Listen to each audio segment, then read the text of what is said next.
لیکن اس کے بعد ان کی تاریخ میں ایک دور وہ آیا جب حضرت مسیح علیہ السلام ان میں مبعوث کیے گئے۔ یہ 1400 سالہ تاریخ کا کلائمیکس ہے یہود کی۔ جب کتاب انہیں دی گئی تھی تورات حضرت موسیٰ کے ذریعے، وہ 1400 قبل مسیح کا واقعہ ہے۔ اس وقت سے لے کر اللہ کا وہ فضل ان پر ہوا کہ کوئی ایک لمحہ ایسا نہیں آیا 1400 برس میں کہ ان کے ہاں کوئی نہ کوئی نبی موجود نہ۔ یہ تار ٹوٹا ہی نہیں، 2 سے شروع ہوا، موسیٰ ہارون علیہ السلام، اور 1400 برس کے بعد پھر آخری 2 ہیں، عیسیٰ اور یحییٰ علیہ السلام۔ یوں سمجھ لیجئے، اور اس کے درمیان یہ تار ہے، اور اس تار میں کوئی ایک لمحہ ایسا نہیں آیا کہ کوئی نبی موجود ہو۔ اس میں اتار چڑھاؤ بہت سے آئے ہیں، اس کا وہ میرا موضوع نہیں ہے اس وقت۔ قبل مسیح کی تاریخ جو ہے وہ میرا موضوع نہیں ہے۔ قرآن مجید میں سورہ بنی اسرائیل کے پہلے رکوع میں اس کا تذکرہ موجود ہے۔ وَقَضَيْنَا إِلَىٰ بَنِي إِسْرَائِيلَ فِي الْكِتَابِ لَتُفْسِدُنَّ فِي الْأَرْضِ مَرَّتَيْنِ وَلَتَعْلُنَّ عُلُوًّا كَبِيرًا۔ 2 مرتبہ ان پر عذاب کے کوڑے برسے، پہلے اشوریوں کے ذریعے سے جو شامی تھے، سیرینز اشوری کہلاتے ہیں، پھر بابلیوں کے ذریعے سے یعنی عراقیوں کے ذریعے سے، بیبیلونیا نام تھا عراق کا پہلے، ان پر بہت بڑی بڑی تباہیاں آئیں، اللہ تعالیٰ کی طرف سے عذاب آئے۔ اس کے بعد پھر دوسرے دور میں دوسرا اقتدار کا دور آیا، خربستیاں بڑھ گئیں، تو پہلے گریکس کے ذریعے سے، یونانیوں کے ذریعے سے، اور پھر رومیوں کے ذریعے سے انہیں پسوایا گیا۔ یہ دور گزر چکے تھے ان پر، 2 عروج کے دور اور 2 زوال کے دور۔ میری چھوٹی سی کتاب ہے تنظیم اسلامی کا تاریخی پس منظر، 6-7 روپے کی ہوگی، اس کو آپ دیکھیں گے تو اس میں اس کا پورا نقشہ آپ کو مل جائے گا۔ ویسے تو یہ کہ میری جو ذرا بڑی کتاب ہے سابقہ اور موجودہ مسلمان امتوں کا ماضی، حال اور مستقبل، اس میں میں نے ان معاملات پر بڑی تفصیل سے بحث کی۔ بہرحال یہ جو دور تھا ان کا 1400 سالہ، وہ اونچ نیچ سے ہوتا ہوا جب آیا ہے حضرت مسیح کی بعثت پر، تو ان کی شرارت کی انتہا یہ ہو گئی کہ اللہ تعالیٰ نے مسیح کو رسول بنا کر بھیجا، رسولاً الی بنی اسرائیل۔ حضرت موسیٰ اور حضرت عیسیٰ کے درمیان رسول کوئی نہیں ہے، سب نبی ہیں۔ حضرت موسیٰ رسول تھے اور حضرت عیسیٰ رسول ہیں، درمیان میں داؤد ہو، سلیمان ہو، یشعیاء ہو، زکریا ہو، یہ سب نبی ہیں، یحییٰ نبی ہے، رسول نہیں ہے۔ لہذا وہ شہید کر دیے گئے، رسول شہید نہیں ہو سکتا، قتل نہیں ہو سکتا۔ لیکن عیسیٰ اور موسیٰ کے درمیان 1400 برس ان کے جو ہیں، اس کا کلائمیکس ہے حضرت مسیح علیہ السلام کی بعثت، اور حضرت مسیح علیہ السلام کو جسے اللہ نے اپنی روح قرار دیا، روح منہ، کلمتہ القاہا الی مریم، اللہ کا کلمہ، عظیم ترین معجزات۔ انہوں نے کیا کہا؟ یہ ولد الزنا ہے، حرام زادہ ہے، معاذ اللہ، نقل کفر نہ باشد، یہ جادوگر ہے، یہ مرتد ہے، یہ واجب القتل ہے۔ اصل حکومت اس وقت رومیوں کی تھی حکومت، لیکن انہوں نے انہیں آٹونومی دے رکھی تھی، اپنے مذہبی معاملات تم خود طے کر سکتے ہو۔ تو کائفاس جو اس وقت کا ان کا ہیڈ ربائی تھا سب سے بڑا، اس کی عدالت نے فیصلہ کیا مسیح کو سولی چڑھا دیا جائے۔ پائلیٹس پونٹس، اس کے پاس ان کی ازداش پہنچ گئی، یہ ہمارا مجرم ہے مذہبی، یہ مرتد ہے، یہ کافر ہے، یہ جادوگر ہے، یہ واجب القتل ہے، اسے قتل کرو، سولی چڑھا دو۔ خیر وہ لمبی بات ہو جائے گی، اس نے تو اپنے ہاتھ دھوئے کہ صاحب ہمارے پاس کوئی جرم نہیں ہے اس کے خلاف، تم کہتے ہو تو ٹھیک ہے، سولی چڑھا دیتے۔ یہ دوسری بات ہے کہ اللہ نے حضرت مسیح کو اٹھا لیا آسمان پر، ان کی جگہ وہ شخص سولی چڑھا جس نے غداری کر کے گرفتار کروایا تھا، جوڈاس اسکیریوٹ، اس کی شکل اللہ نے بدل دی، حضرت مسیح کی سی، اور حضرت مسیح کو فرشتے اٹھا کے اوپر لے گئے، وہ زندہ آسمان پر اٹھا لیے گئے۔ اور یہ ساری تفاصیل نہ قرآن میں ہے نہ حدیث میں ہے، یہ انجیل میں ہے، لیکن انجیل کون سی؟ برنباس کی انجیل، gospel of the Lord according to Saint Barnabas.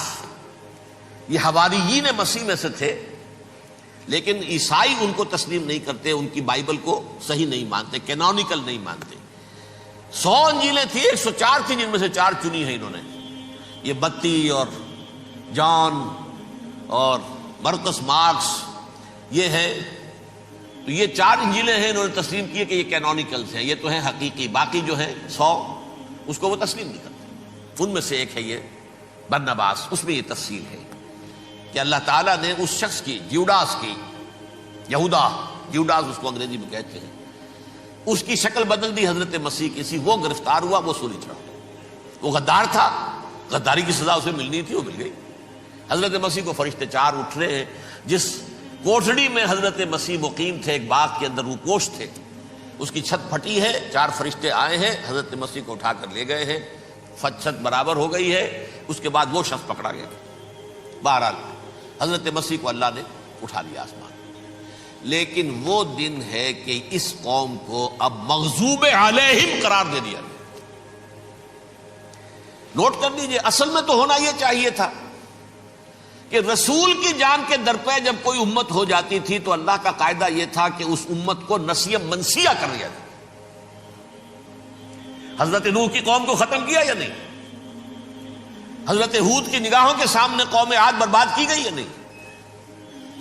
حضرت صالح کی نگاہوں کے سامنے قوم سمود برباد ہوئی؟ یہ اللہ کا قاعدہ رہا۔ سدوم اور عمورہ کی بستیاں حضرت لوط علیہ السلام جہاں بھیجے گئے، مدین کا علاقہ جہاں حضرت شعیب بھیجے گئے، اہل فرعون جن کی طرف موسیٰ کو بھیجا گیا، سب ہلاک کر دیے گئے۔ کیونکہ رسولوں کے بارے میں اللہ کا نبیوں کے بارے میں یہ بات نہیں ہے۔ نبی آیا، اس نے دعوت دی، جس نے مان لیا اچھا کیا، اپنے لیے اچھا کیا، نہیں مانا اس کی اپنی جو ہے عاقبت برباد ہو گئی۔ دنیا میں کوئی فیصلہ اس کا نہیں ہوتا، لیکن رسولوں کا معاملہ یہ ہوتا ہے کہ دنیا میں وہ اللہ کی عدالت بن کر آتے ہیں۔ مانو گے تو بچو گے، نہیں مانو گے ہلاک ہو جاؤ۔ تو اس اعتبار سے وہ مستحق تو ہو چکے تھے اس کے کہ انہیں ہلاک کر دیا جائے۔ اب اللہ کی کوئی خصوصی مشیت ہے، اس میں کیا حکمت ہے، وہ ہے ایک حکمت میں بعد میں اگر وقت ہوا تو بتاؤں گا۔ فیصلہ یہ کیا اللہ نے کہ حضرت مسیح کو تو اٹھا لیا زندہ، اور ان کی رسی ابھی مزید دراز کر دی کہ ان کو ابھی مہلت دے دی کہ تمہیں آخری استیصال، جس کو عذاب اکبر کہتا ہے قرآن، سورہ سجدہ جو حضور ہر جمعے کی پہلی رکعت میں فجر میں پڑھتے تھے، وَلَنُذِيقَنَّهُم مِّنَ الْعَذَابِ الْأَدْنَىٰ دُونَ الْعَذَابِ الْأَكْبَرِ لَعَلَّهُمْ يَرْجِعُونَ۔ چھوٹے چھوٹے عذاب اور ایک بڑا عذاب، جبکہ قوم بالکل برباد، نسیم منسیہ، کأن لم یغنوا فیہا، ایسے ہو جائیں جیسے کوئی تھے ہی نہیں آبادیاں۔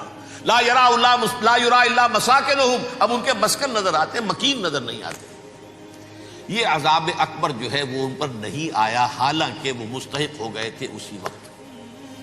اس کو یوں سمجھیے کہ کسی شخص کو پھانسی کا حکم تو ہو جائے، ایگزیکیوشن نہیں ہوتا ہے، کئی سال گزر جاتے ہیں پڑے ہوئے، اور معاملات جو ہیں وہ چلتے رہتے ہیں۔ یہ معاملہ ہوا اس کے ساتھ، ورنہ یہ مستحق ہو چکے تھے آخری بربادی تباہی کے، عذاب استیصال، جڑ سے کاٹ دینے والا عذاب۔ وہ آ سکتا تھا ان پر اسی وقت، لیکن اللہ نے ان کی مہلت دراز کی ہے۔ لیکن اس کے بعد اللہ نے ان کو ایک اور موقع دیا۔ 600 برس بعد حضرت مسیح کے محمد الرسول اللہ صلی اللہ علیہ وسلم کی بعثت ہوئی، اور یہ میں سمجھتا ہوں کہ اس قوم پر اللہ کا اتنا بڑا فضل تھا، اتنا بڑا فضل تھا، اتنا بڑا فضل تھا۔ اب پھر ایک موقع دیا، عسیٰ ربکم ان یرحمکم وان عدتم عدنا۔ دیکھو اب بھی تمہیں ہم ایک موقع دے رہے ہیں، تمہارا رب تمہارے اوپر اب بھی فضل کرنے کو تیار ہے، رحم فرمانے کو تیار ہے۔ ان ھذا القرآن یہدی للتی ہی اقوم، اس قرآن کے سائے میں آ جاؤ، یہ شاہدرا ہے ہدایت میں آنے کا، اس میں داخل ہو جاؤ، محمد کی تصدیق کرو صلی اللہ علیہ وسلم، دامن محمدی میں آ جاؤ، اب بھی ہم تمہارے گناہ بخش دیں۔ لیکن نہیں، اس قوم نے حضرت محمد صلی اللہ علیہ وسلم کی دشمنی کی کمر کس لی، اور اب یوں سمجھیے اس تاریخ سے لے کر آج تک یہ گٹھ جوڑ ہے۔ ظاہر بات ہے کہ ابلیس کا بھی اصل دشمن اب کون ہے، یا ہدف کون ہے، ٹارگٹ کون ہے؟ جنہوں نے محمد کو نہیں مانا صلی اللہ، وہ تو ہے ہی جہنمی، ان پر کوئی اور محنت کرنے کی ضرورت کیا ہے؟ سمجھ رہے میری بات؟ حضور کی بعثت کے بعد جنہیں حضور کو رد کر دیا، ان پر ایمان نہیں لائے، وہ کون ہے؟ کافر، وہ جہنمی ہے ہی ہے۔ لہذا اس کے اوپر کوئی محنت صرف کرنے کی ابلیس کو ضرورت نہیں، اس کا اصل ٹارگٹ امت محمد ہے صلی اللہ علیہ وسلم۔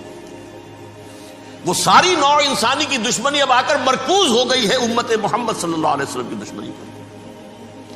اور اسی طرح یہود کا معاملہ، اگرچہ ویسے پوری نوع انسانی کے دشمن ہیں، انہیں حیوان سمجھتے، ان کی جان مال اپنے لیے مباح سمجھتے ہیں، جس طرح چاہیں لوٹے کھسوٹے کھائیں پیے انہیں. لیکن اب ان کی بھی دشمنی کا سب سے بڑا مرکز امت محمد. کیوں؟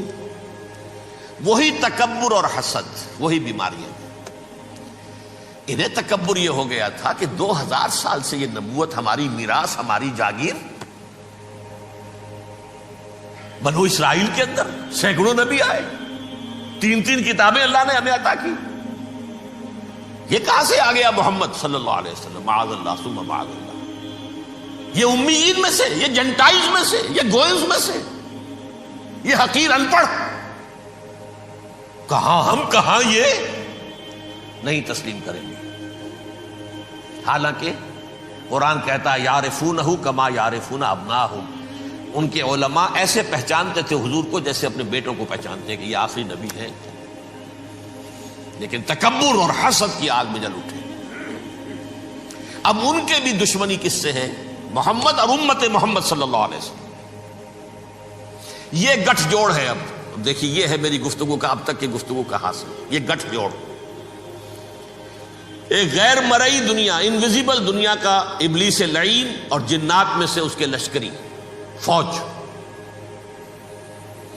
انسانوں میں سے ویسے تو اور بھی بہت جگہ اس کے ایجنٹ ہیں، مسلمانوں میں بھی ہے، لیکن بحیثیت قوم، بحیثیت مجموعی، ایک پوری قوم، ایک پوری نسل جو ہے اس کے ساتھ گٹھ جوڑ ہے. ان دونوں کی گٹھ جوڑی کے ساتھ یہ دشمن دون ہیں انسانیت کے. پہلا دشمن ابلیس لعین، عزازیل لعین، اور دوسرے دشمن یہود ملعون. جیون جیون ہر کوئی آنکھیں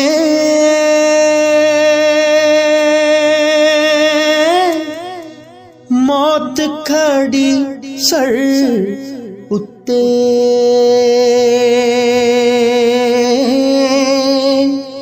تیرے نالوں لکھ لکھ سونے خاک اندر جا ستے.